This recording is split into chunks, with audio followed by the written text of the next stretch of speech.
وہ فلمیں، وہ ڈرامے، وہ سین جن کو ہم نے صرف زندگی میں ایک بار دیکھا، اس کو رٹا بھی نہیں، اس کو ریکال بھی نہیں کیا، لیکن آج بھی وہ کرتوتیں یاد ہیں۔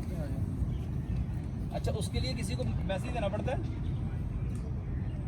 وہ ذرا سی ایسے بھنک پڑتی ہے، وہ سارے شعر بھی باہر آ جاندے نے، گانے بھی یاد آ جاندے نے، گلاں بھی یاد آ جاندیاں نے۔ بھائی صاحب اس کو سمجھنا بہت آسان ہے، بہت آسان ہے۔ صرف اور صرف آپ نے جس چیز کا ارادہ کرنا ہے وہی ہو جانا ہے۔ سائنس کہتی ہے جو کام جس انٹینشن کے اکارڈنگ کرو گے وہ آپ کو وہی پرووائڈ کرے گی۔ اور نبی صلی اللہ علیہ وسلم نے بلکہ جتنے محدثین آئے نا، ہر محدثین نے اپنی حدیث کے اندر جو پہلی بات لکھی ہے نا، وہ لکھا انما الاعمال بالنیات۔ صرف میری آپ لوگوں سے ایک ریکویسٹ ہے، نیت تھائمس میں ہوتی ہے۔ نیت کہاں ہوتی ہے؟ ہم اردو میں کیا کہتے ہیں؟ دل کا، نیت کیا ہے؟ دل کا ارادہ، دل کا ارادہ۔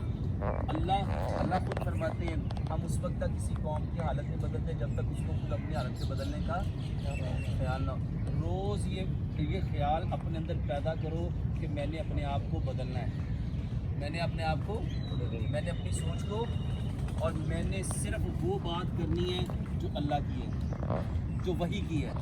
میری زبان وہ بولے گی، میری آنکھ وہی کو دیکھے گی، اور میرے کان صرف کس کو سنیں گے؟ وہی کو۔ آپ کہنا شروع کر دو، اللہ تعالیٰ آپ کے اندر وہ ساری چیزیں لے آئے گا جو آپ یاد رکھنا چاہو گے۔ واللہ آپ اس کے بارے میں ایفرٹ بھی نہیں کرو گے، وہ آپ کو ہمیشہ یاد رہیں گی۔ یہ ڈاکٹر ذاکر نائک کوئی بھی سوال کرتا ہے وہ ٹک کر کے چیپٹر نمبر، ورس نمبر، اچھا صرف کیا قرآن سے بتاتا ہے؟ اگر ہندو پوچھتا ہے اس کی رامائن سے، اس کی گیتا سے، اس کی بھگوت گیتا سے، اس کی رگ وید سے، یجر وید سے، سام وید سے، اتر وید سے، اپنشد سے بتاتا کہ نہیں بتاتا؟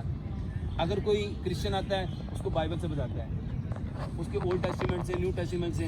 اب اس کی یوحنا کی انجیل ہو، لوکا کی انجیل ہو، اس یونس کی، وہ ساری چیزوں کو ایک ایک چیز کو کیسے؟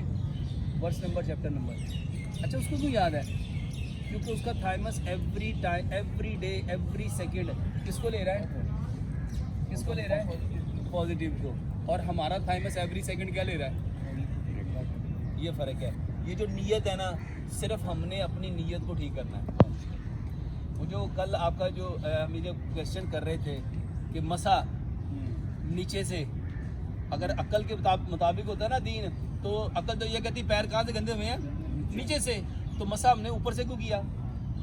حضرت علی رضی اللہ عنہ آج دین سمجھ میں آیا کہ دین میری عقل کے تابع، میری عقل دین کے تابع ہے، اور عقل کا سارے کا سارا دار و مدار نیت پہ ہے، اور نیت تھائمس میں ہے۔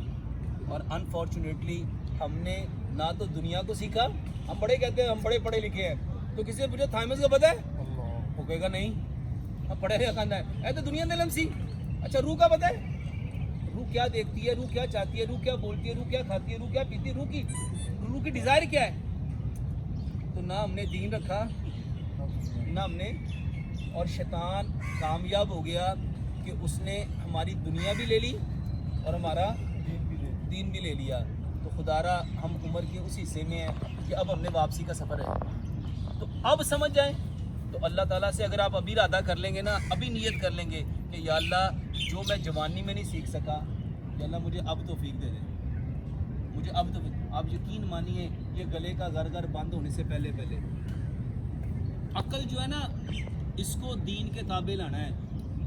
عقل کو، اپنے علم کو، اپنے شعور کو، اپنے فہم کو، اپنے ادراک کو، اپنے وزڈم کو، اپنی جتنی انٹیلیجنسی ہے، جتنا آپ کا آئی کیو لیول ہے، اس کو کس کے تابع لانا ہے؟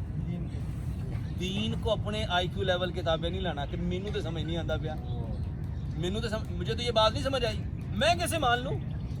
قرآن کی جو پہلی ورس شروع جہاں سے کی گئی، الف لام میم ذالک الکتاب لا ریب فیہ، آگے کا ھدی للمتقین، یہ ہدایت ہے صرف متقیوں کے لیے۔ کون ہے؟ الذین، وہ لوگ، یؤمنون، جو ایمان لائے، بالغیب، جو بغیر دیکھے مانتے ہیں۔ تو اگر ہم کر لیں گے میرے محترم بھائیوں، مسئلے کی بھی سمجھ آ جائے گی، دین کی بھی سمجھ آ جائے گی۔ اور اگر ہم نے دین کو اپنی عقل کے مطابق پرکھنا چاہا، جیسے ایتھیس نے چاہا، تو کیا ان کو ملا؟ ان کو کچھ بھی نہیں ملا۔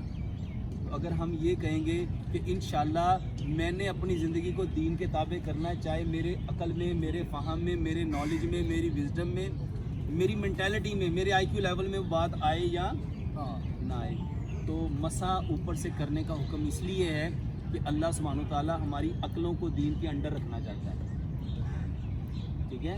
اور ہم نے وحی کو سمجھنا ہے۔ وحی ایک بات ہے انسانوں کی اور ایک بات ہے اللہ کی۔ اللہ کی جو بات ہے وہ پوری کی پوری وحی ہے، اور نبی صلی اللہ علیہ وآلہ وسلم کے بارے میں قرآن کہتا ہے کہ نبی اس وقت تک بات نہیں کرتے جب تک ہم ان کی طرف وحی نہیں کرتے۔ تو نبی صلی اللہ علیہ وآلہ وسلم کی جو ذات ہے وہ اس کائنات میں انسانوں سے بہت اوپر ہے۔ ان کا کہا ہوا کوئی بھی فیصلہ، ان کی کہی ہوئی کوئی بھی بات، ان کی بتایا ہوا کوئی بھی عمل اس کو اپنے جیسا، وہ وحی کی بات ہے۔ تو وحی اور عقل میں یہ فرق ہے کہ عقل دھوکہ کھا سکتی ہے، عقل جو ہے وہ آپ کو صحیح جواب تک شاید نہ لے جا سکے، آپ کی سمجھ میں وہ نہ آ سکے، لیکن جو وحی ہے وہ کبھی بھی وہ کامل ہے، اکمل ہے، مکمل ہے، اوتھینٹک ہے، چاہے میری وزڈم میں وہ بات آئے یا نہ آئے۔ تو اللہ سے ہم دعا کرتے ہیں اللہ سبحانہ وتعالیٰ ہمیں ہمارے تھائمس کو نا، اچھا تھائمس پتہ ہے کہاں ہوتا ہے؟ یہ چین آپ نیچے کرو اور یہ جو آپ کی مٹھی ہے یہ بند ہو، جہاں آپ کا دل ہے نا دل کے بالکل اوپر ہے، اور اسی لیے بار بار یہ کہا جاتا ہے اپنا دل دیکھو کہاں لگایا ہے، اپنا دل دیکھو کہاں لگایا ہے، اور شیطان نے انفارچونیٹلی ہمارا دل کہاں لگا دیا؟ ان چیزوں کے پیچھے جو ختم ہونے والی چیزیں ہیں نا، اگر اس پہ دل لگاؤ گے تو میرے محترم بھائیوں کبھی بھی ہمارا دل زندہ رہ سکتا نہیں، اور اگر ہم دل وہاں لگائیں گے جس نے ہمیشہ رہنا ہے وہ اللہ کی ذات ہے، اگر اللہ کے ساتھ جڑ گئے تو انشاءاللہ دنیا میں بھی عزت ملنی ہے، قبر میں بھی عزت ملنی ہے، حشر میں بھی عزت ملنی ہے، اور جو کبھی نہ ختم ہونے والی لائف ہے انشاءاللہ وہاں پہ بھی